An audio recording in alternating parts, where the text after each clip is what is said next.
pentagram dedicated to Henry Foreman. In the years of the primal force and the dawn of terrestrial birth, man mastered the mammoth and horde, and man was the lord of the earth. Questions, many you ask, some of the future, some of the past. That's it, isn't it? Man of Iron, Bathory, Blood on Ice. Yeah, I think that's it. Welcome to episode, 166, 167 Agitators Anonymous. Who knows exactly, who's counting? Bathory, Blood on Ice, a strange album. I mean, very clearly and obviously a drum machine. And very clearly, obviously, not really recorded when Quorthon said it was recorded in the big long liner notes in the CD. But if you read lots of Quorthon interviews over the years, you kind of realise he sort of takes some liberties with the truth here and there. And certainly one of the ways to kind of tell where Bathory is by listening to his singing voice, because he has a singing voice in the 90s where it just sounds like his voice was just shot. Like he never practiced or never sang, and certainly he could never do that kind of the black metal voice that you hear in 1986 or 87. By 2007, I mean, it's impossible. He just can't do that. The voice on Requiem is what his voice is. So I think that there's a few demos from Jubelium. I think there's one which is called Witchcraft, maybe, Satan My Master, and you can hear, this isn't old, this is a drum machine, not actual drums, and it also, his voice is, it just sounds like a 2000s voice. Anyway, I digress, but that's what you're here for, to hear my ridiculous digressions. What is this episode going to be about? It's going to be about interviews. It's going to be about questions. I'm going to be answering some of your questions from Instagram. I haven't looked at them yet, so I don't quite know the level to which they are going to be. The level at which they're going to be. Wow, if my English teacher could hear me with that rather garbled sentence. I haven't yet quite looked to check out their insightfulness, their veracity, their inquisitive intent. Inquisitive Intent. You can have that as a band name. Anyway, you should go to indiemerch.com/Metal Records, and you can use the promo code AA2023 to get 10% off your order, which counts for a lot these days. Lots of people liked the interview last week with Joey Vera from Armored Saint. What an awesome guy he is, and a brilliant player, and just an all-round reasonable, calm man. The kind that we need maybe a few more of. Perhaps we could vote for Joey. I don't know. Maybe that's what he needs to start thinking about after his post-musical career. He can sort that state of California out. But anyway, Armored Saint, Merciful Fate, Primordial, I don't know, Cannibal Corpse, lots of bands. They're all on Metal Blade Records. Go over there, follow the link underneath, and you can get your 10% off. Also, lots of people starting to message me about backdrops. I have a link, but you have to DM me, you have to email me about it. And I can put you in touch with a man with a plan. And his plan is to make really cool backdrops.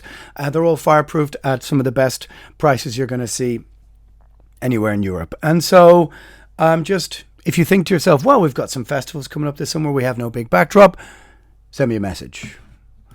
Now, before I get to a couple of questions from people, one of the things I wanted to consider, one of the things I wanted to talk about was, in this day and age, the way things are, there's no doubt about it that what you say is much more scrutinized. Certainly in the pre-black metal internet era, you could get away with a level of extremity. But you were also young. And with youth, of course, comes a very great helping of impetuosity. And, you can be dumb and young and, well, you know the phrase. And of course, as they say, hanging a young man or hanging an old man by the things he said when he was young, I think is something of an intellectual cul-de-sac, a fool's errand. You can't judge the measure of yourself by things that you said 30, 35 years ago. And it's a kind of, I think, a dishonest pursuit to do so, because after all, we are just singers in heavy metal bands. We are not politicians.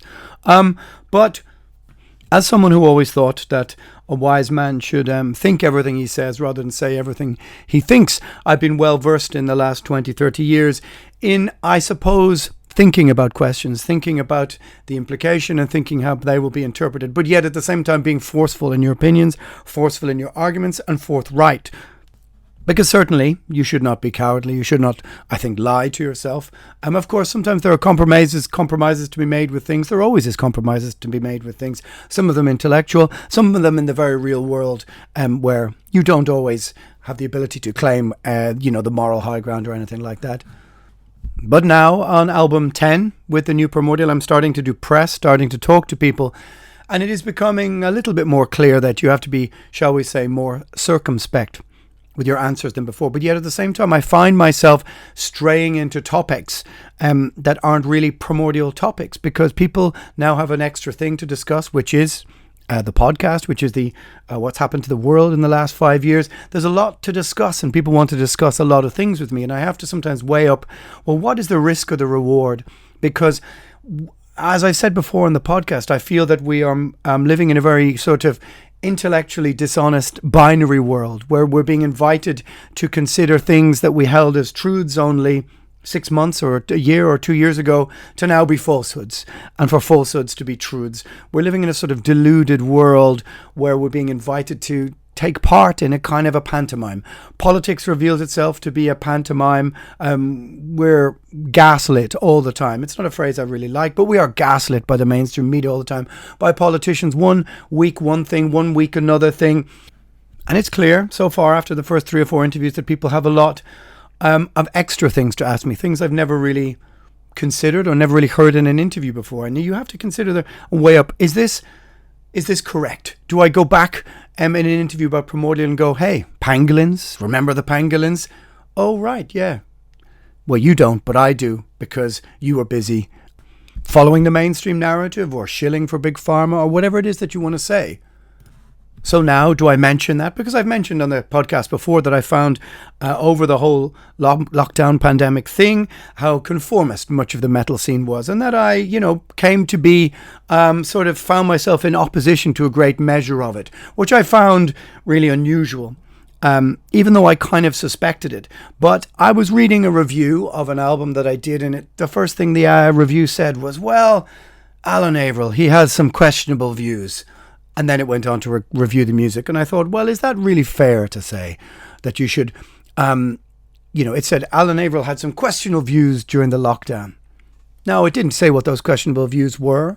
I was given no right to reply. No one asked me about, hey, those questionable views, this is what I thought they were, so I could, give my rebuttal to them. Or in interviews, did I talk about them? It's just placed at the start of a review. And what that does, it's the kind of whether it was intended or not. I mean, the journalist in question said, no, I said you were talking about important things that we could say were questionable as judged by other people. And I said, okay, so maybe this is lost in translation, but you understand why I asked. But yet at the same time, what are these so-called questionable views? Now, for me, of course, the idea that skepticism is always the most rational perspective, this is completely logical. So you should be skeptical of the motives of Big Pharma, of the government, of institutions of power, of unelected technocratic institutions who seek to censor debate. These 3 things were very important, and we saw them played out during the whole lockdown situation, as my views were said to be questionable, and I questioned those things. So to me, I was questioning the questionable. And what were those things that you were questioning? Now, if you were to say I was exercising my right of free speech, we realize that free speech has kind of also become a dirty word in modern society. People think you just want freedom of speech to say the most horrendous things. The argument, again, is pushed to the most extreme elements because it's designed to be a sort of moral binary that you choose good or evil, and freedom of speech places you on the evil spectrum. And so, I think, kind of unforgivably, you found many other musicians or many people in the metal scene who were basically standing on the same side of the fence as I said, these institutions of government and Big Pharma and corporations, mass multinational corporations who are making tons of money from, for example, as in this case, lockdown. And so to question that, somehow it was a perfect game they played, that we were at each other's throats, divide and conquer, because we were questioning motives, we were questioning intent, we were questioning the science, because of course science should be open to inquiry, that's what science is. the advancement of empirical data by methods of inquiry. That's a hard word to say, isn't it? But you would never say, I am the science. This is the science, because science changes. But the wisdom of getting into these things in modern interviews, because obviously what you have to weigh up is that the Agitators Anonymous podcast is me speaking. It's not the Primordial podcast. And so other members of Primordial have other views on things. So is it right for me to be talking about these things in interviews? This is the conundrum. And so I find myself, accepting with grace the journalist who wrote that, his explanation of the translation of the review. And I thought, look, hey, it's also your freedom of speech to say that. But you understand the kind of journalistic contradiction, because you've just sort of implanted an idea in people's heads who maybe don't know what you're talking about at all. And they go, oh, well, questionable views. Of course. Well, if somebody in a magazine says you have questionable views, you must have. So what is cowardly? What is clever? Because you do realize that in many times discussing these things means that you don't inhabit the grey area in the middle. I found myself discussing Greta Thunberg, Saint Greta of Thunberg, our modern day Joan of Arc, for the religious movement of, the climate movement. Now, of course, you have to preface every discussion of this, at least if you have sense, with saying, of course, we need to discuss the climate. But aren't we living in a world where we are treating children like adults and adults like children? Isn't this very strange? Isn't there some maybe reason for this? Some sort of digital disconnect, which is about the removal of consent. Now that's another issue for another episode. But I ended up getting talking about Greta Thunberg, and I said, well, who's her father and who's her mother? What are the motives? 5 years ago, she said the world was going to end, I don't know, 2 weeks ago or whatever it was. And it didn't, obviously. And I just said to the other person, who was getting irate at my just questioning the structure, perhaps, of the people around her. Who's lobbying her? Who's funding her? Has she really been arrested? She goes and visits Zelensky for this photo op to discuss the ecocide in the Ukraine. But what about the depleted uranium from all of the missiles and bombs falling in Ukraine? Not to mention the people being killed. That, there's the photo op about ecocide, but yet the bipartisan, deep state military industrial complex weapons bill, which was passed by Republicans and Democrats, has poured over 100 billion of military aid into the Ukraine. Now, say what you want about that, but these are weapons that kill people. But yet that's not what she was there for. So it's just for the photo op. And what is that photo op for? Could it be to just convince very young people of the propaganda of another proxy war, of another Afghanistan designed to sell military hardware? Well, they're not hardly going to say that, but they're going to send Joan of Arc in there. And the interviewer kind of scratched his head and went, right, okay. And I said, by the way, I'm not having a go at anyone protesting or discussing climate. Not at all. Just curious that you would send a child into the UN. Could it be that because nobody can really shout at her or argue with her? You can't really argue with a child because the optics look so bad. It's a kind of perfect, sort of strange psyop. No, not a psyop, but you understand what I mean. The pantomime, the theatre of it, and the theatre of a grown man or woman, a politician, shouting down a child is too much. So you send the child in to do your dirty work. In many ways, she's a victim. That's kind of how I see it. But yet, is it dumb of me to end up talking about this to a journalist? Could be, because you are trusting them to not frame you in such a way where somebody is going to read this and go, this asshole is, anti-science, anti-climate change, and therefore anti-vax, anti-this, anti-that, because that's just where we just shovel all the shit to either side of the most extreme points of view of every argument. And we're living in a society, I think, that just hasn't got the time for nuance or context. So more fool me, or am I just trying to speak truth to power? Or is that just too grandiose a statement? I think there has to be a space, especially within the metal scene, which usually avoids many of these things, for people to be able to discuss all these things. I mean, the idea that we're infantilizing society and, placing huge responsibilities with kids, but yet treating adults like children is, I think, clearly obvious to most people. So therefore, what does Joan of Arc, what does Greta Thunberg represent in the context of what seems to be like a religious movement? And how many millions of her child followers were super anxious because 5 years ago she told them that a reliable source says the world is going to end and the oceans are going to boil. And then this doesn't happen. But if you were going to perhaps consider elements of elements of a climate lockdown in order to facilitate more authoritarian measures of societal control, well, this is how you would inculcate young people, wouldn't you? These are all things that should be able to be discussed in a rational way in a grown-up environment, but increasingly we are not able to discuss those things without everybody reaching for the most extreme version of what everybody else has said. And if you've said this, you must be that. Not true. You can take a bit of column A, a bit of column B, a bit of column C. And like I said, as I've always said on the podcast, skepticism is the only rational perspective. And so, who lobbies? To wonder who lobbies Greta, who lobbies Zelensky, who lobbies for all these things, who pays for these things, who profits, who benefits, who does and who doesn't. Certainly the people of Ukraine definitely don't. That's connecting the dots in a rational way, at least I would say a skeptical way. Perhaps you ain't got the time for it, and that's perfectly fine. I do understand that. But am I wrong to question the intent, question the motives, question the theatre, question the pantomime? I don't think so. And as the journalist said to me, well, you are very outspoken. And I said, really, am I very outspoken?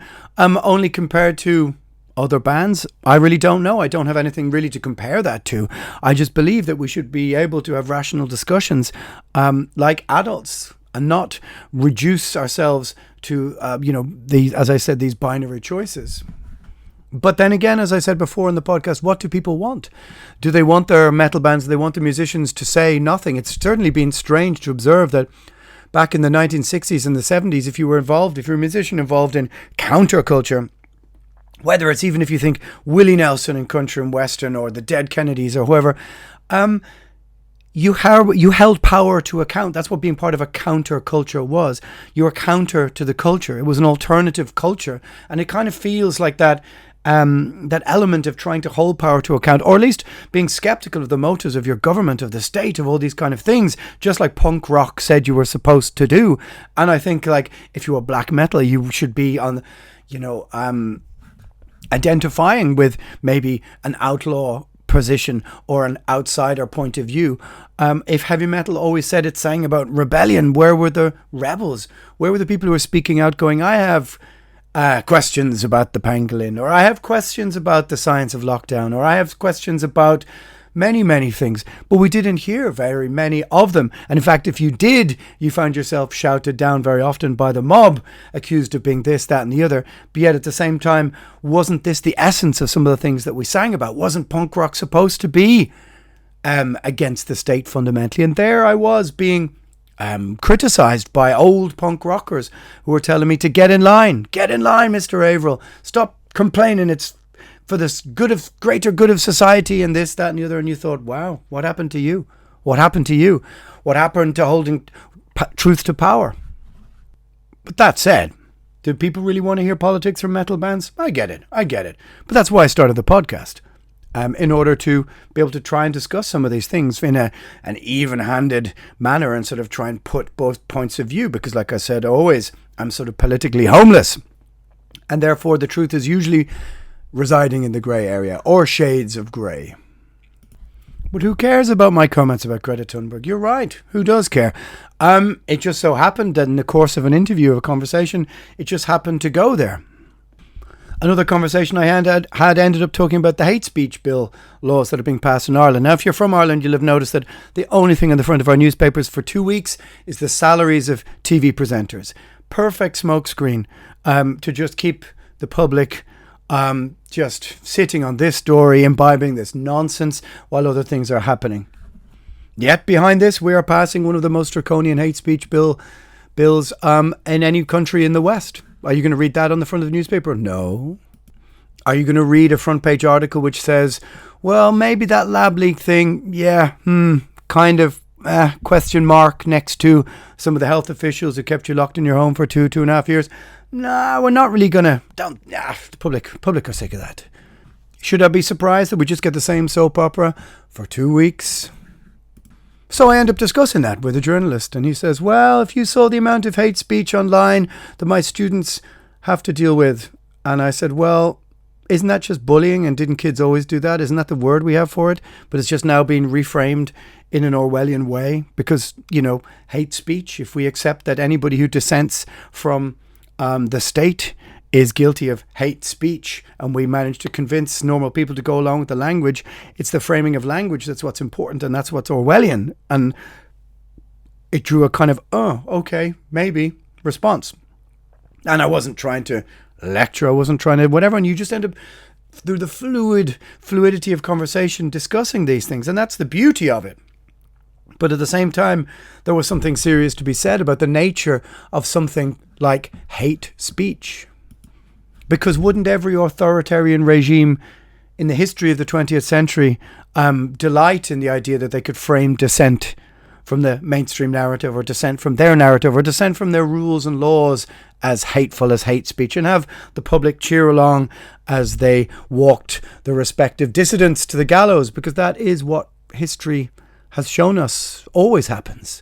And the Orwellian change and misuse of language is far more insidious. But does it make any sense for me to end up discussing these things?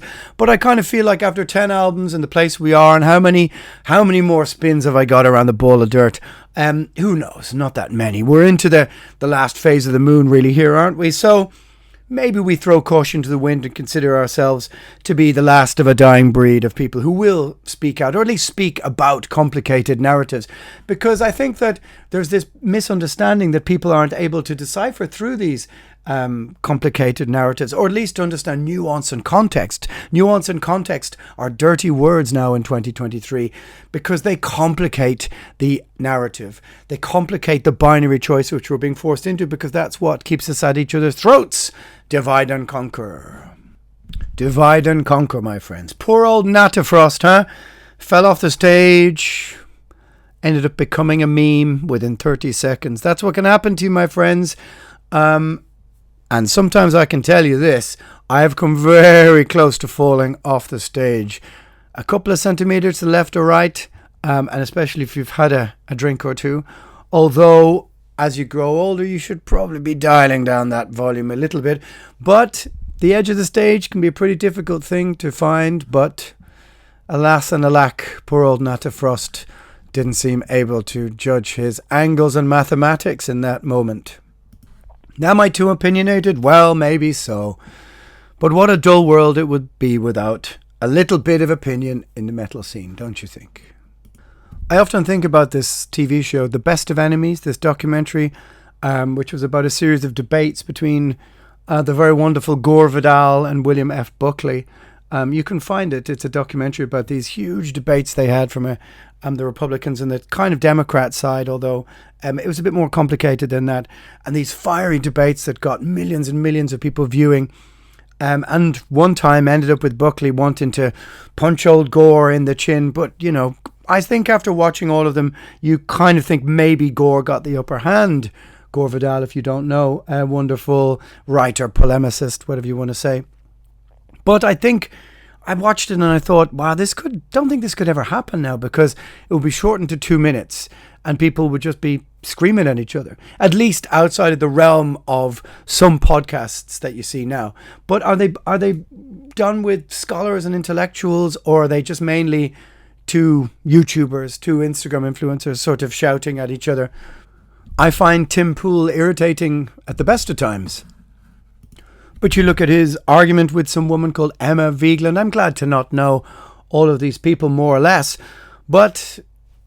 And if you don't know who these people are, you're probably better off. I mean, obviously, we are all played by our outrage algorithm. But if you want to go and check it out, check out the two names I just mentioned and watch them argue on some section. And then you follow her page back to where she came from, which I don't really understand. And she's busy screaming about how she's not interested in science, not interested in evidence. It's just the fucking way it is, and people should better accept it, and this, that, and the other. They're arguing about stuff to do with... They're arguing about things to do with gender and identity, and realistically about consent, which I think there is very, without a doubt, an attempt to remove this in modern society. And I think that's to do with access to phones. It's a well-practiced propaganda move. You saw the Catholic Church do it for the last however many 100 years. What did they say? Give me the boy at 6 and I will show you the man at 60 or whatever, or 40 or whatever it is. I probably should have thought of that quote a little bit better. But anyway, watch these two people scream and shout at each other and you think to yourself, where is the decorum? Where is the ability to actually have a debate, to actually talk things out? Neither side seems capable. They're only there to score points, to appeal to their base, to appeal to their tribe. And so therefore, the idea that this woman could agree with any single thing that this Tim Pool character said is impossible for her. In fact, it's anathema to her being. It's contrary to everything that her tribe has built her up for. The ability to just maybe take a step back and think, well, okay, well, with that point, here's my considered response. Doesn't happen anymore. So maybe I should be thankful for these measured responses and pretty good interviews that allow me to explain a couple of things. Well, anyway, it's just a drop in the ocean. But grains of sand we are. And if you don't know who Tim Pool is or Emma Vigeland is, well, good for you. Don't bother. Save yourself some outrage points. Save yourself a headache. Save yourself some anxiety from either side. Don't bother with it. Anyway, it might be that I should leave this podcast just as this sort of vague rant. It's not really a rant, just a sort of discussion of, well, who knows what it is. And I should answer people's questions via Instagram. Perhaps I should do it by video. It might be more interesting, amusing, might be, who knows what it might be. All right, my friends, that ends this slightly shorter ramble of Agitators Anonymous. Normal service will resume soon enough. I got some cool guests coming up. And also some of those interviews as well. Until next time, Agitators Anonymous, over and out.